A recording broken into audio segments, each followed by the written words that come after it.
Welcome to Pindar Poetry. We hope you learned something new. You start by confirming the phone's baseline.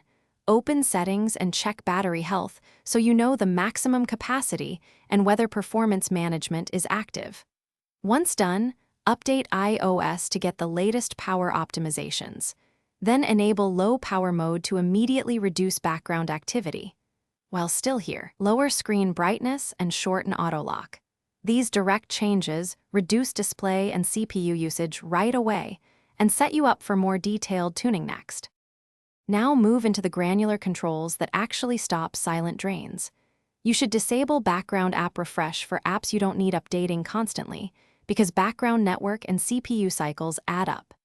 Next, set location services to while using app or never for apps that don't require constant GPS. This significantly reduces radio and sensor use. Also change mail to fetch manually or increase the interval and disable push where you can, so your phone wakes less frequently and conserves battery. Finish by trimming visual and charging habits. Enable reduce motion and turn off parallax and unnecessary animations to lower GPU and CPU load. Make charging choices that preserve health. Use optimized battery charging, avoid exposing the iPhone to high heat, and aim for charging patterns near 20 to 80% rather than full cycles every time. If battery life still falls short after all tuning, reset all settings or run diagnostics.